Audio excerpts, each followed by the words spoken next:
अस्सलाम वालेकुम। प्रोग्राम सवाले के साथ मैं हूं मारिया मेमन। आज की टॉप स्टोरीज है बर्बरियत का एक और वाकया। सियालकोट में हमने आज देखा कि जिस तरह से लाश घसीट के एक श्रीलंकन शहरी की फिर उसको आग लगा दी गई, ये वेकअप कॉल है हमारे मुआशरे के लिए।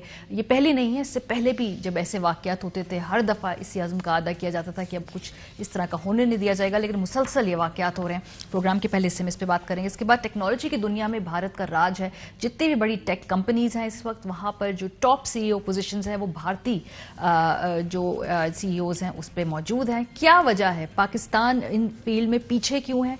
क्या किया जा सकता है? हुकूमत को क्या करना चाहिए? इस पे बात करेंगे प्रोग्राम के दूसरे से। मैं आखिर में सफारत खाने का जो ट्विटर अकाउंट हैक हुआ है, पाकिस्तान की जो डिजिटल प्रेजेंस है वो कितनी सेफ है, खास तौर पे जब बार बार साइबर हमले किए जा रहे हैं खित्ते के दीगर ममालिक के ऊपर भी। प्रोग्राम का आगाज करते हैं आज एक अफसोसनाक वाक़या जिसने हर पाकिस्तानी की रूह को झंझोड़ कर रख दिया है। सियालकोट में हमने देखा एक श्रीलंकन शहरी जो कि एक लेदर कंपनी में मैनेजर था, किस तरीके से उसकी लाश को घसीटा गया सड़कों पे और फिर आग लगा दी गई, और उसके पीछे रीजन कर दिया गया मजहबी तौहीने मजहब का। उसके ऊपर ये इल्ज़ाम लगाया गया है। ये 1 नहीं, 2 नहीं, 10 नहीं, 20 नहीं, ये 50 से ज़्यादा बल्कि 20 लोग हैं जो दिन दिहाड़े ये विजुअल्स बना रहे थे। सेल्फीज खिंचवाई जा रही थी, बाद में टेलीविजन के ऊपर इंटरव्यूज दिए जा रहे थे। इस मौके पर इमरान खान साहब प्राइम मिनिस्टर पाकिस्तान ने अब ट्वीट की है और कहा है कि सियालकोट में मुश्तइल गिरोह का एक कारखाने पर जो घिनौना हमला है और श्रीलंकन मैनेजर का जिंदा जलाया जाना पाकिस्तान के लिए एक शर्मनाक दिन है। मैं खुद तहकीकात की निगरानी कर रहा हूं और दो टोक अंदाज में वाज़ेह कर दूं कि जिम्मेदारों को कड़ी सजाएं दी जाएंगी। गिरफ्तारियों का सिलसिला जारी रहेगा। इस मौके पे से कुछ देर पहले आर्मी चीफ जनरल बाजवा का भी जो है वो स्टेटमेंट आई है, ISPR ने रिलीज की है। वो कहते हैं कि जी सियालकोट में मुश्तिल हजूम के हाथों परंथा कुमार का कत्ल काबिल मुजम्मत और शर्मनाक है।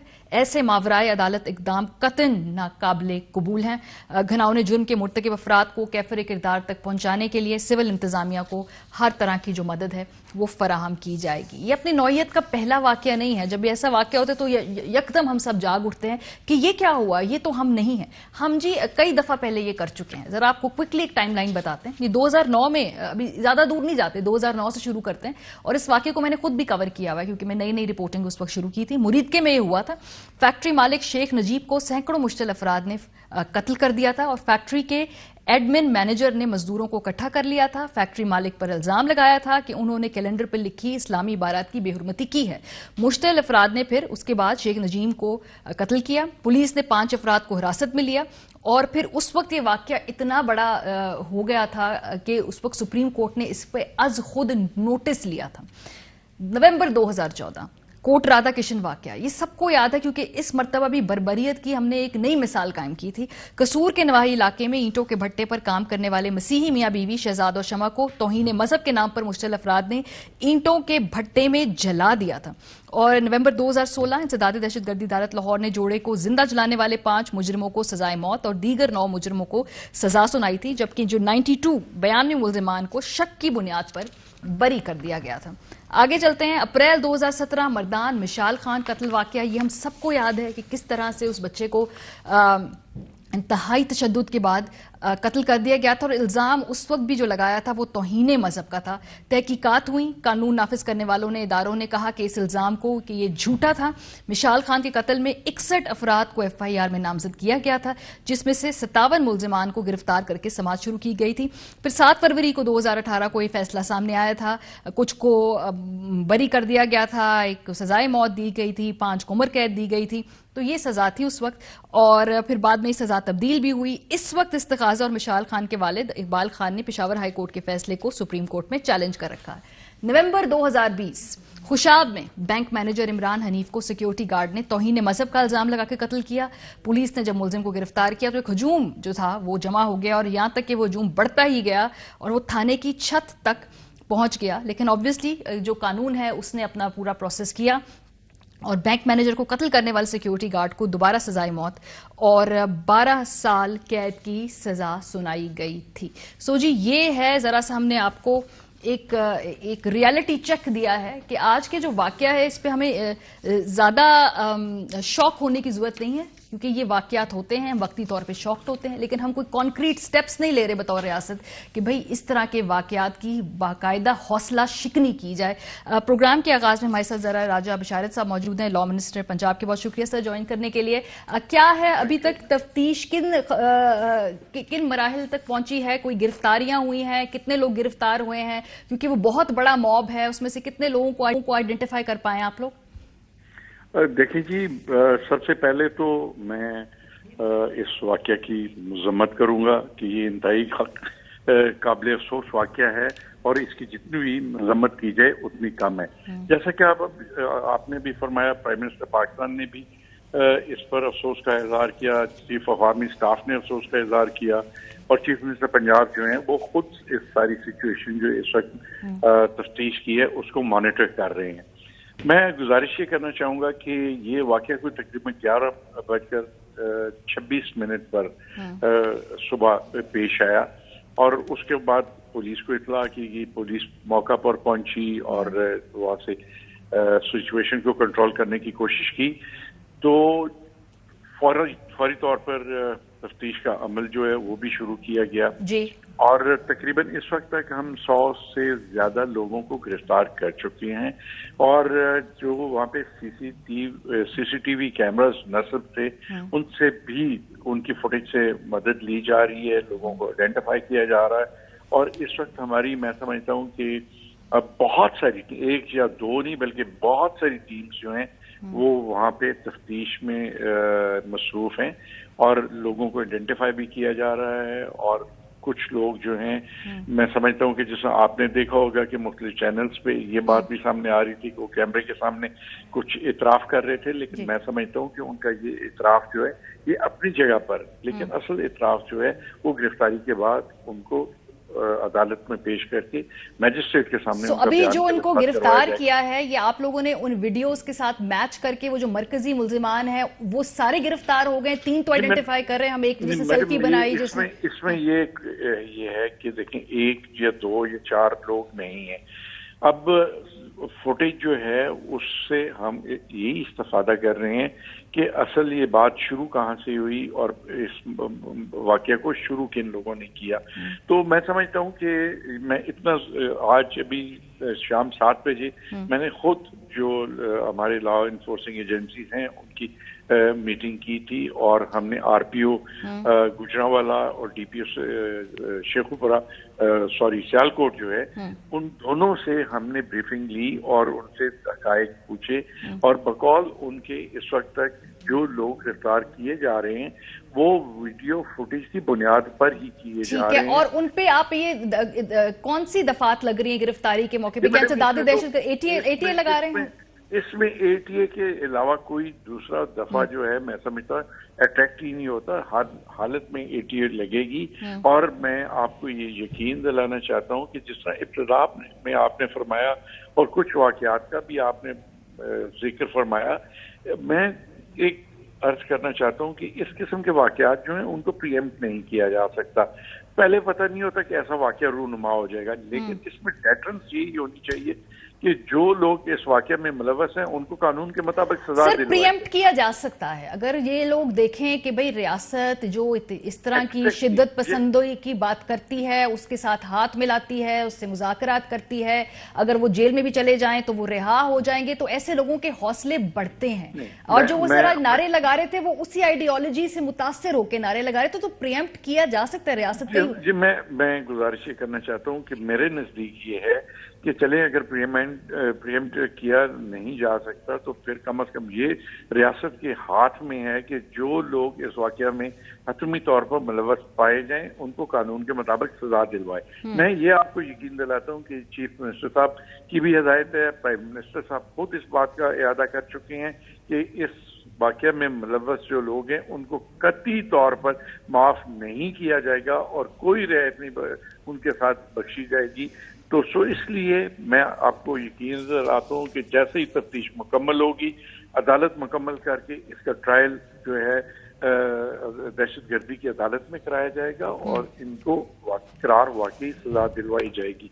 और मैं समझता हूँ कि जितनी सख्त इनको सजा मिलेगी जितने लोगों ज्यादा लोग जो इसमें मुलव्वस हैं उनको सजा अगर कानून के मुताबिक मिलती है तो इससे ज्यादा और डेटरेंस इफेक्ट कोई हो नहीं सकता। सर बिल्कुल अच्छी बात है, वाकया होने के बाद सजा जो है वो तमाम पुराने केसेस के अंदर भी मिली है, मैंने भी पूरा वो पढ़ के सुनाया, लेकिन ये काफी नहीं है, ये काफी नहीं है। अभी जब अगर रियासत जो है उनको छूट देती है, उनसे मुज़ाकरात करती है और उनको कहती है कि ठीक है आपके मुकदमात खत्म है, तो फिर इससे तो ये खत्म नहीं होगा, ये बात ही नहीं रुकेगी। नहीं, मैं गुजारिश करना चाहता हूँ, मेरे ख्याल में हम चीजों को थोड़ा सा मिक्सअप कर रहे हैं। जिस तरफ आपका इशारा है वो और मामलात हैं, लेकिन ये मामला जो है वो उससे कतई तौर पर मुख्तलिफ है, और इसमें जो मतलब एक बर्बरियत का और इंसानियत सोच वाकया किया गया, मैं समझता हूँ कि उसको किसी और के साथ नहीं मिलाया जा सकता। और इस वाकये से मुतल्लिक ही रहते हुए मैं आपसे ये अर्ज करूंगा कि इंशाअल्लाह ताला इनके साथ कोई रियायत नहीं बरती जाएगी, और बहुत जल्द हम तफ्तीश मुकम्मल करके इंशाअल्लाह ताला। बहुत शुक्रिया। राजा बशारत हमारे साथ मौजूद थे, बता रहे थे कि 100 लोगों को गिरफ्तार कर लिया, पंजाब हुकूमत का मौक़िफ़ आ गया। हमारे साथ फारूक हबीब साहब भी मौजूद हैं, वज़ीर ममलकत बराए इत्तलात व नशरियात। बहुत शुक्रिया फारूक साहब हमें ज्वाइन करने के लिए। बात हमने इस हवाले से भी करनी, लेकिन इससे पहले मैं जरा कुछ आपको सीरीज ऑफ जो सॉर्ट से इसलिए सुनवाना चाहती हूँ कि ये कंसिस्टेंट मसला है, इसको आइडेंटिफाई हुकूमत के अंदर से भी लोग करते रहे। फवाद चौधरी साहब ने बड़े खुलकर ये बात की जी कि अगर ये हमने इंतहा पसंदी को अगर हमने कर्ब करना है तो हमें अपने स्कूलों कॉलेजों में इसकी हौसला शिकनी करनी होगी। जी फारूक साहब, ये जो बात की जा रही है कि आज का जो वाकया हुआ है ये अलहदा एक वाकया तो नहीं है ना, ये मुसलसल ये एक चेन रिएक्शन है जिसके नतीजे में आज हुआ। और जब 100 से ज्यादा लोग हो ना तो उनको गारंटी होती है जी कि हमने नहीं पकड़े जाना है, जो 100 पकड़े गए हैं ठीक है, लेकिन उन्हें एक अनसर्टेनिटी होती है कि सजा हम सबको नहीं मिल सकती इस सूरत हाल में। देखें, बुनियादी तौर के ऊपर तो पहले आज का जो ये वाकया हुआ है, इस वाकये की जितनी मजम्मत की जाए वो कम है, और मामला सिर्फ मजम्मत की हद तक का नहीं है। मामला जब पहले जिस तरह आपने हवाला दिया, मुझे अच्छी तरह से याद है आज भी जो मरीदके की फैक्ट्री वाला जो वाकया था, और वो आज भी हमारे जहनों में भी ज़िंदा है। और ख़ास तौर के ऊपर जिस फैमिली के वो लोग थे वो खुद बड़े मजहबी थे, बहुत ज़्यादा मजहबी रुझानात रखते थे, मैं मिली थी उनसे। बिल्कुल, और एक था उनके साथ एक ताल्लुक़ भी उस लिहाज से भी।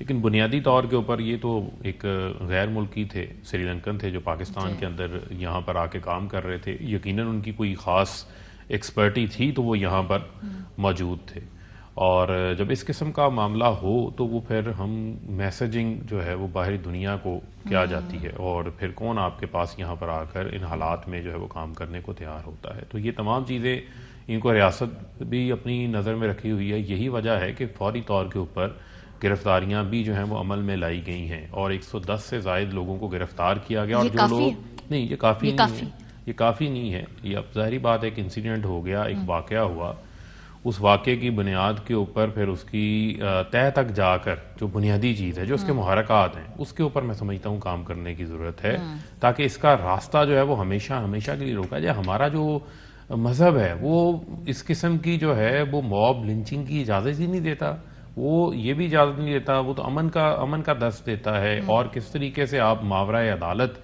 किसी जान की जो है वो कोई भी इंसान हो उसकी जान आप कैसे ले सकते हैं, और सिर्फ इस बुनियाद के ऊपर जो हेर से की बुनियाद हो और उसको किसी जगह के ऊपर कोई प्रूव नहीं हुआ, साबित नहीं हुआ, आप कानून अपने हाथ में कैसे ले सकते हैं। यही वो चीज़ है जिस चीज़ को जो है वो यकीनी बनाया जाएगा कि इसको जो है एक मिसाल बनाया जाए, ताकि इस तरह जो है वो लोग ना निकल जाएं हाथ से, जो कि इसके ज़िम्मेदारान हैं, जो इंस्टिगेटर हैं। अभी सिर्फ तहकीकात जो हैं वो अप फ्रंट नहीं हो रही कि फ्रंट फेसिस क्या हैं, असल में तो इसका एक कोई ना कोई बैकग्राउंड में लाजमी कुछ मुहरकात होंगे जिसके ऊपर जिन्होंने इसको इंस्टिगेट किया होगा उसके ऊपर भी जो है वो जो तहकीकाती इदारे हैं वो उसके ऊपर काम कर रहे हैं, और वो तफसीलात और हकाइक भी लेकर आएंगे, और हुकूमत भी इसके ऊपर कंक्रीट स्टेप्स जो है वो सामने लेकर आएगी, ताकि किस तरह ऐसे वाकयात का जो है वो तदारुक जो है वो बनाया जा सके। और ये सिर्फ एक हुकूमत की हमारी जिम्मेदारी नहीं है, हमारी ये हमारे माशरे का एक इहतियात भी है, लेकिन ज्यादा जिम्मेदारी इस वक्त हुकूमत की है ना, क्योंकि ऑब्वियसली जो करिकुलम के मामलात हैं वो आपने देखने हैं, लॉ एनफोर्समेंट के मामलात हैं वो आप लोगों ने देखनी है, किससे मुज़ाकरात करने हैं किससे नहीं करने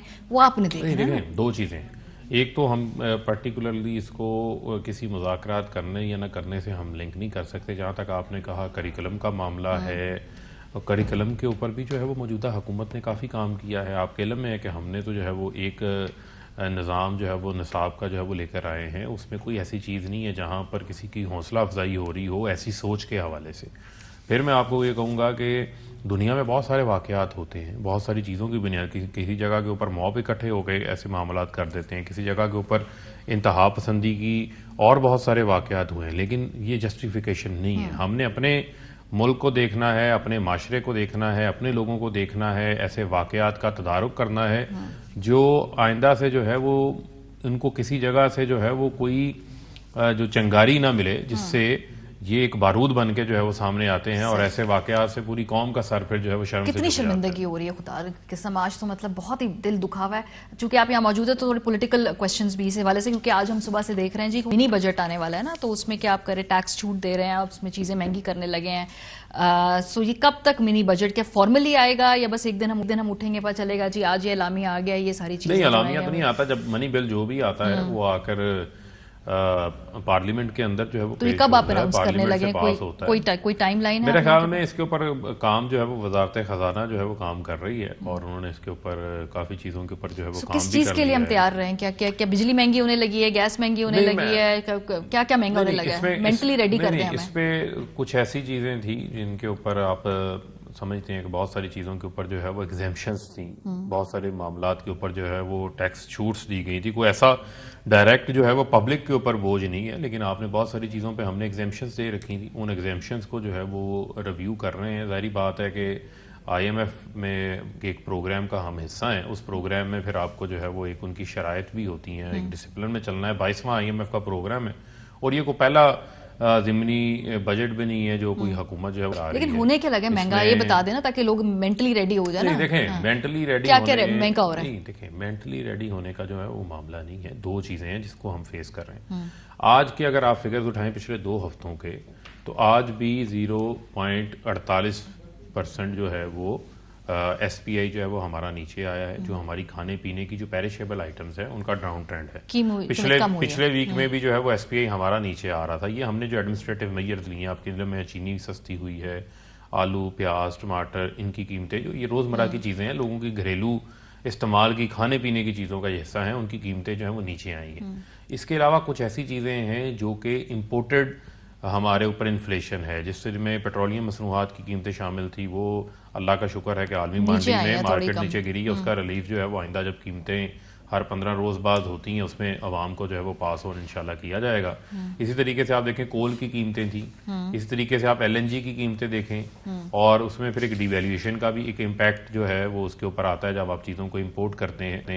تو اس وجہ سے ایک مہنگائی جو ہے وہ ہمیں نظر آئی ہے. لیکن آئندہ جو آنے والے مہینے ہیں ان مہینوں میں ہم یہ ایکسپیکٹ کر رہے ہیں کہ عالمی سطح کے اوپر یہ قیمتیں نہیں رہیں گی، اور جہاں یہ عالمی امپورٹڈ انفلیشن ہے اس کے اوپر بھی ہم قابو پائیں گے. جو لوکلی پروڈیوس چیزیں ہیں ان کے اوپر آلریڈی ہمارا کنٹرول ہے حکومت کا. اسی طریقے سے عالمی سطح کے اوپر بھی جو چیزیں ہیں وہ بھی نیچے آئیں گی. باقی سرکولر ڈیٹ کے مسائل ہیں، ٹیک اور پے کے جو معاہدے ہیں وہ ہمارے لانگ ٹرم میں وہ ہمارے ہاتھ. یہ منی بل آ رہا ہے، اس کے اندر کوئی چیزیں کوئی قیمتیں نہیں بڑھیں گی؟ مطلب جیسے میں گاڑیوں کے بارے میں سن رہی تھی کہ ان کی قیمتیں بڑھ جائیں گی، اس پہ ٹیکس کم کریں، بڑھیں گی تو نا لوگوں کے لیے چیزیں. وہ جو آپ نے اگر کوئی ایگزیمپشنز آپ نے دی تھیں بجٹ کے اندر، آپ نے کچھ ایگزیمپشنز دی تھیں، ان ایگزیمپشنز کو اگر آپ کو ریویو کرنا پڑتا ہے تو وہ تو ہوں گی. لیکن میرے نزدیک گاڑیوں کی قیمتیں بڑھنے زیادہ امپورٹنٹ نہیں ہے. یہ تو میں نے ایک آف دا کف بات کر دی، لیکن میں آپ سے 3 دفعہ پوچھا ہے. آپ نے آف دا کف بڑی اچھی بات کی. میں آپ سے 3 دفعہ پوچھا کہ کیا قیمت بڑھنے والی، وہ آپ نے مجھے بتایا. دیکھیں آپ نے آف دا کف بڑی اچھی بات آپ نے کرتی. دیکھیں 2 چیزیں بڑی امپورٹنٹ ہیں. ہمارا جو امپورٹ بل ہے اس میں جو امپورٹڈ گاڑیاں ہیں وہ بھی آ رہی ہیں، ان کا بھی ایک الٹیمیٹلی ایک شیئر تو ہے. لیکن آپ کے علم میں ہے کہ پاکستان ایک بہت بڑی تعداد میں موبائل فونز جو ہیں وہ $2 سے $3 بلین کے جو ہے وہ سالانہ امپورٹ کیا کرتا تھا. اب وہ پاکستان میں مینوفیکچرنگ شروع ہو گئی ہے. سیمسنگ نے بھی پاکستان میں مینوفیکچرنگ شروع کر دی ہے.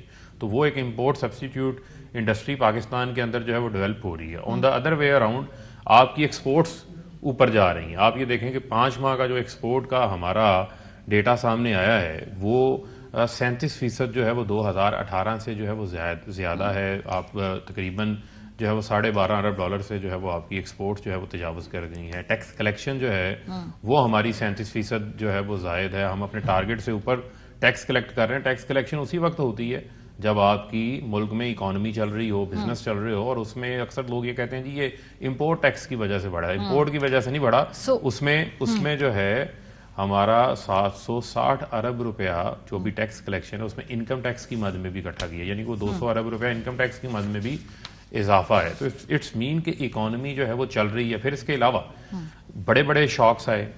جب شاک, اب آپ 2018 کا جو آخری سال تھا نون لیگ کا, ایسا شاک تھا کہ آپ کی بیلنس شیٹ ہی اڑ گئی تھی. آپ کے پاس اپنی 15 دن کے ریزرو رہ گئے تھے.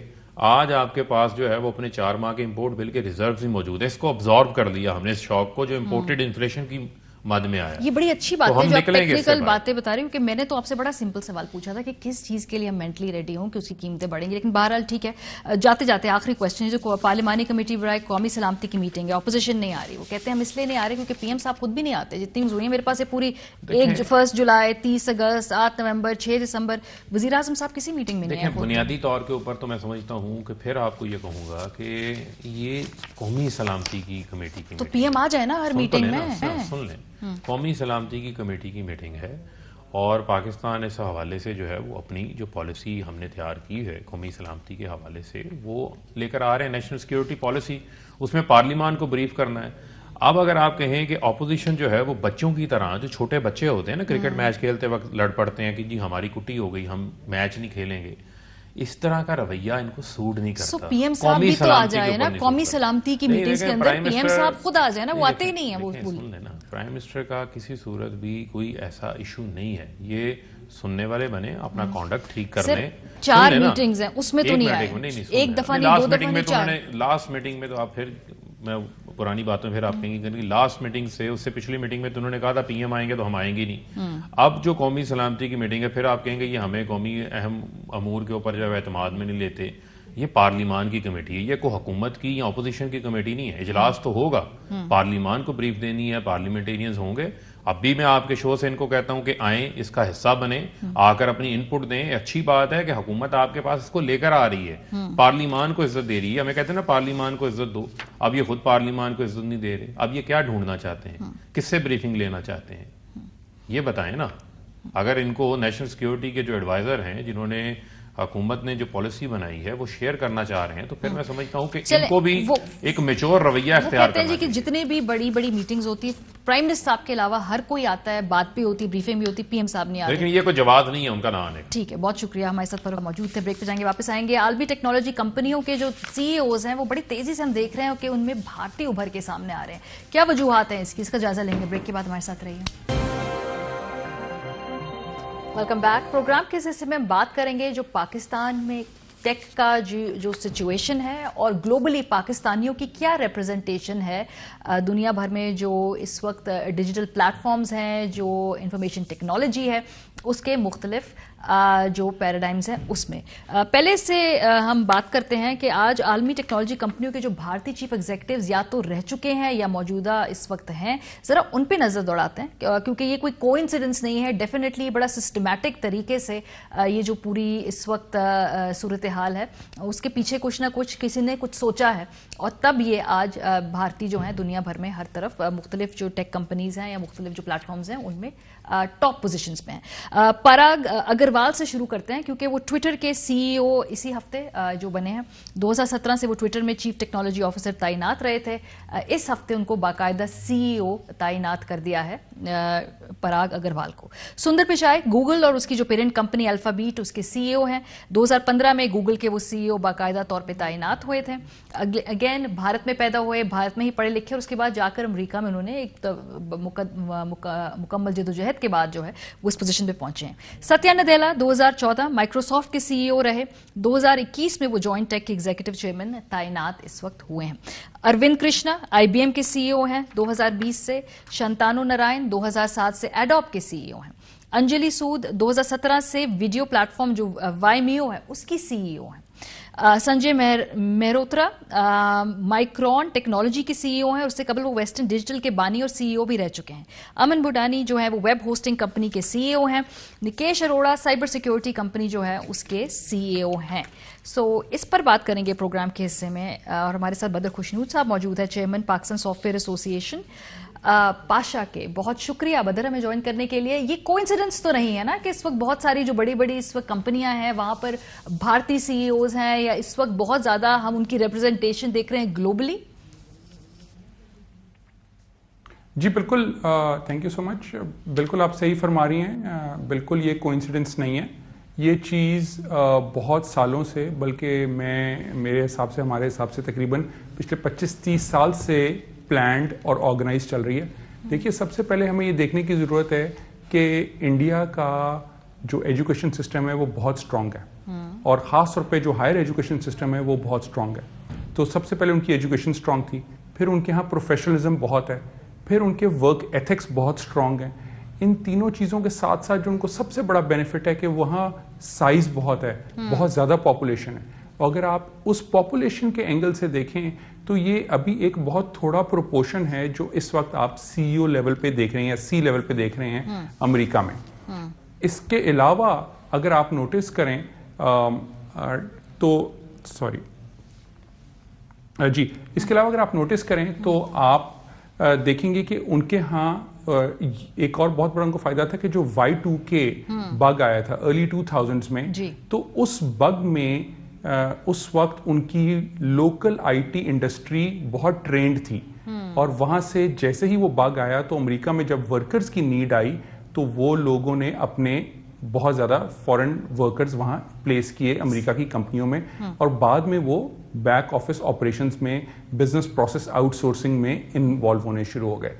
उसके बाद याद रखें हमारे यहाँ 9/11 का सिलसिला शुरू हुआ, हमारी कंट्री की PR खराब हुई, मगर उनके प्लेस्ड जो वहाँ टीम्स थी, जो वहाँ एम्प्लॉयज़ थे, वो लोग ग्रो करना शुरू हुए, और आहिस्ता आहिस्ता वहीं पढ़ाई कर वो अब इस वक्त सी लेवल तक पहुंच गए। और हम इस चीज में कुछ तकरीबन 15-20 साल कम से कम पीछे हैं। अच्छा। मगर इसमें एक चीज ऐड करता चलूं कि पाकिस्तान पीछे जरूर है, मगर हम लीप फ्रॉग कर सकते हैं, हम बहुत जल्दी आगे जा सकते हैं अगर ये क्वेश्चन मेरा बिल्कुल यही मेरा अगला क्वेश्चन था। आपने कहा हम 10-15 साल पीछे, लेकिन आपने साथ ये भी कहा कि हम कैचअप कर सकते हैं, कैसे?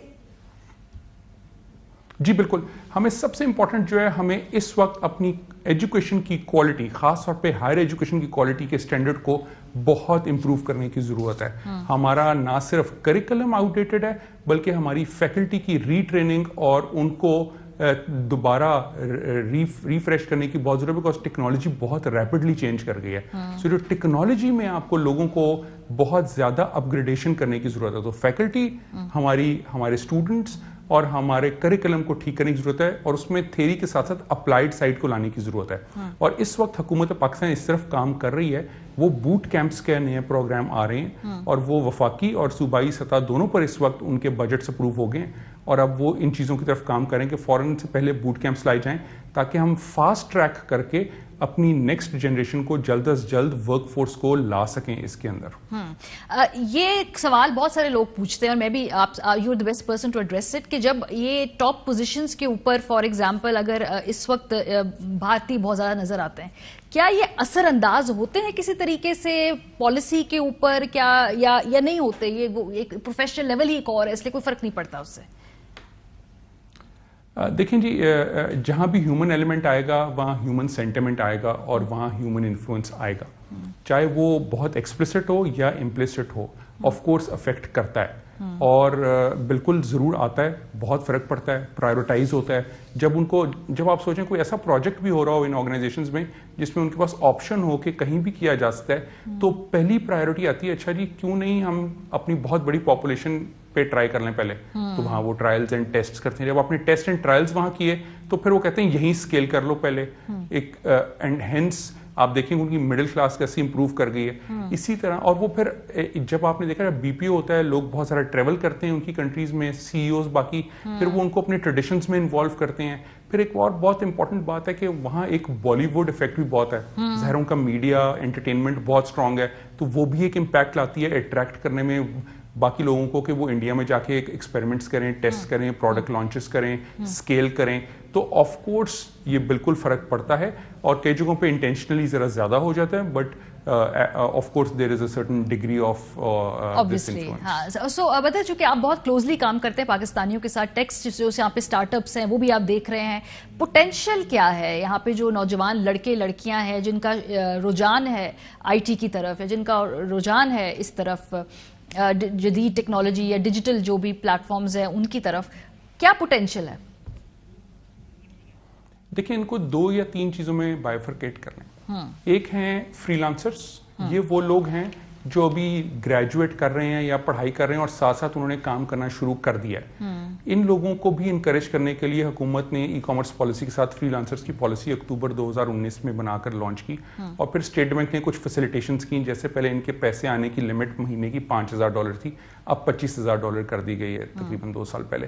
اس طرح کی کافی ان کو مراحت مل رہی ہیں, اور اس کی وجہ سے فری لانسنگ میں پاکستان دنیا میں اس وقت 3 اور 4 نمبر پر آ رہا ہے آئی ٹی فری لانسنگ میں. ایک یہ کیٹیگری ہے. دوسری کیٹیگری ہے جو اسٹیبلشڈ کمپنیز ہیں, جس کی ہم پاشا ایسوسیشن ہے, Pakistan soft where houses association, ہمارے کم از کم 1000 ممبر ہیں. ہمارا اندازہ ہے کہ اس وقت تقریباً پاکستان میں 10 سے 15,000 اپروکسیمیٹلی 12,000 کمپنیاں ہیں جو آئی ٹی میں کام کر رہی ہیں, ڈفرینٹ ورٹیکلز میں, ڈفرینٹ کیٹیگریز میں. اور اس کیٹیگری کے اندر جو کام ہو رہا ہے یہ فارمل کام ہے, اور اس میں آؤٹ سورسنگ, ڈیزائننگ, پروگرامنگ, اے آئی, مشین لرننگ, سارے کٹنگ ایج ٹیکنالوجیز پر بھی کام ہو رہا ہے. سو یہ ایک کیٹیگری ہے. ایک نئی ایوالونگ کیٹیگری جو ہے وہ اسٹارٹ اپس کی ہے. جی, جو اسٹارٹ اپس ہیں, اور بائی دا وے جو آئی ٹی کمپنیز ہیں, اس میں امپورٹنس یہ ہے کہ ہمارا آئی ٹی سروسز کی جو ایکسپورٹ ہے وہ تقریباً 50% پچھلے سال سے گرو کی ہے. ہم پہلے $1.2 بلین پہ تھے, اب ہم $2.1 بلین پر چلے گئے. تو وہ بھی سائڈ گرو کر رہی ہے اور پاکستان کی اکانومی کو فائدہ دے رہی ہے, in addition to the local digital transformation. جو اسٹارٹ اپس ہیں پچھلے کچھ مہینوں میں تقریباً $300 سے $350 ملین کی انویسٹمنٹ ان کے اندر آئی ہے پاکستان کے اندر. اور یہ کوئی بہت بڑی کوانٹٹی یا اماؤنٹ آف اسٹارٹ اپس نہیں ہے, مگر اس میں اس لیے آئی ہے بیکاز اسٹیٹ بینک نے کچھ اپنی ریگولیشنز امپروو کی ہیں, ایس سی سی پی نے اپنی کچھ ریگولیشنز امپروو کی ہیں, اور یہ اب بلینز آف ڈالرز میں جائیں گی انویسٹمنٹس.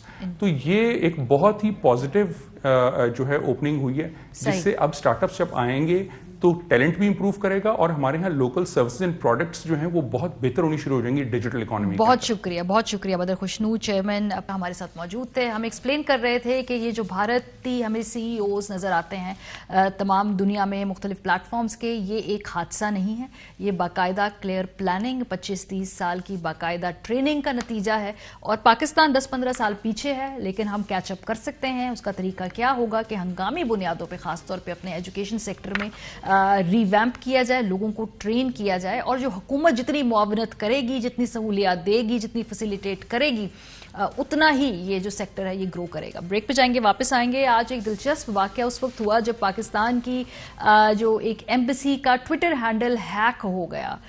بڑی ہی ایک جسے کہتے ہیں نا مزے کا خیر صورتحال تھی. بریک کے بعد پھر بات کریں گے, ہمارے ساتھ رہیے. Welcome back. آج ایک مزے کا خیز صورتحال اس وقت پیدا ہو گئی جب پاکستان ایمبیسی سربیا کے ٹویٹر اکاؤنٹ سے ایک ٹویٹ کی گئی جس میں کہا گیا کہ خان صاحب آپ کی حکومت میں 3 مہینے سے ہمیں تنخواہ نہیں ملی, ہمارے بچوں کے اسکولوں کی جو فیس ہے وہ ہم دے نہیں پا رہے, تو میرے پاس اور کوئی چارہ نہیں تھا بجائے اس کے کہ میں اب یہ ایک ٹویٹ کروں اور ساری دنیا کو بتا دوں. اوبویسلی جب یہ ٹویٹ ہوئی تو پھر سب نے جو ہے اپنی تشویش اور حیرت اور کا اظہار کیا کہ بھئی یہ کس طرح سے ایک آفیشیل اکاؤنٹ سے ایسے ٹویٹ ہو سکتی ہے. اور جیسا کہ سسپیکٹڈ تھا, تھوڑی دیر بعد پاکستان کا جو آفیشیل فارن آفس کا اکاؤنٹ ہے ادھر سے ٹویٹ کی گئی کہ جی ہمارا ٹویٹر, فیس بک اور انسٹاگرام اکاؤنٹ جو ایمبیسی آف پاکستان سربیا میں ہے وہ ہیک ہو گیا ہے, اور جو یہ میسج پوسٹ کیے گئے ہیں یہ ہماری طرف سے یا ہمارے کسی بندے یا امپلائی کی طرف سے نہیں کیے گئے, بلکہ انہوں نے یہ بھی بتایا بعد میں کہ جب یہ اکاؤنٹ ریسٹور ہوئے ہیں تو ساتھ ساتھ ایک پریس ریلیز میں یہ آگاہ بھی کیا گیا کہ وہ آئی پی ایڈریس بھی جو ہے وہ ٹریک کر لیا گیا ہے اور وہ ریلیونٹ کوارٹرز کی طرف شیئر کر دیا گیا ہے, اور پورے ٹائم بتایا گیا کہ جی کس وقت یہ اکاؤنٹ ہیک ہوا, کس وقت یہ ٹویٹ ہوئی, اور اب جو ہے یہ 9:11 یعنی جو ادھر کے اور پاکستان کے 1:11 پہ اس اکاؤنٹ کو ریٹریو کر لیا گیا ہے اور یہ جو ٹویٹ ہے اس کو ڈیلیٹ بھی کر دیا گیا ہے. سو یہ ہیکنگ کی جو واردات ہے یہ پہلی مرتبہ نہیں ہو رہی. دنیا بھر میں اس وقت سائبر اٹیکس ایک بڑے ہی خاص طریقے سے مخصوص جگہوں پر کیے جاتے ہیں.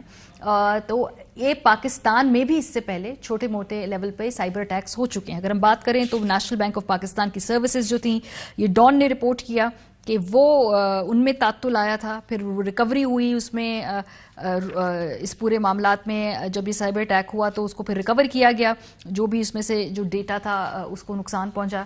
پھر سائبر اٹیک ہوا ایف بی آر کے ڈیٹا بیس پہ اور اس وقت کہا گیا ایف بی آر چیف کی جانب سے کہ جی صرف سسٹم ڈسرپٹ ہوا تھا لیکن کوئی ڈیٹا اس میں سے چرایا نہیں گیا تھا. حالانکہ ایکسپرٹس جو ہیں ان کو اس اسٹیٹمنٹ کے حوالے سے مختلف تحفظات ہیں. پھر ایف آئی اے نے کہا جی کہ جو نادرا کا بایو میٹرک ڈیٹا ہے وہ کمپرومائز ہوا ہے, اور پھر نیشنل اسمبلی میں پینل میں بتایا بھی گیا تھا کہ یہ ہیک کیا گیا تھا. سو سوال یہاں بار بار یہ پیدا ہوتا ہے کہ جو حکومت کے خاص طور پہ حساس اکاؤنٹس ہیں, حساس ویب سائٹس ہیں جہاں پہ ڈیٹا ہوتا ہے, اس کی سیکیورٹی کے لیے کیا جو ٹھوس اقدامات لیے جا رہے ہیں. اور جو ٹویٹر ہے جو کہ انفارمیشن کی سب سے پہلی آج کل دنیا میں ایک سورس بن چکا ہے, ان اکاؤنٹس کو جو ہے اب محفوظ کرنے کے لیے کیا اقدامات لیے جا رہے ہیں. اسی پوائنٹ پہ پروگرام کا وقت ختم ہو گیا ہے. اپنا فیڈ بیک دینا مت بھولیے گا. خیال رکھیے. خدا حافظ. اہم ترین خبریں اب ایک کلک کی دوری پر. آپ کے پسندیدہ ٹاک شوز ہوں یا اہم ملکی یا غیر ملکی شخصیات کی نیوز کانفرنسز, ہر لمحہ باخبر رہنے کے لیے سبسکرائب کریں ہمارا یوٹیوب چینل. موسم کی صورتحال ہو یا کھیل کے میدان سے خبریں, اپنے موبائل فون سے ملکی اور بین الاقوامی اہم خبروں تک رسائی کے لیے ڈاؤن لوڈ کیجیے موبائل ایپ. باوثوق ذرائع سے مصدقہ خبروں, تجزیوں اور تبصروں سے مستفید ہونے کے لیے وزٹ کیجیے پاکستان کی سب سے بڑی نیوز ویب سائٹ www.arYnews.tv. ان سب کے علاوہ پاکستان کا سب سے بڑا فیس بک پیج ہو, سب سے بڑا نیوز انسٹاگرام اکاؤنٹ یا پھر ٹویٹر, ARY نیوز پہنچا رہا ہے خبریں سب سے پہلے آپ تک, تاکہ آپ رہیں ہر لمحہ باخبر.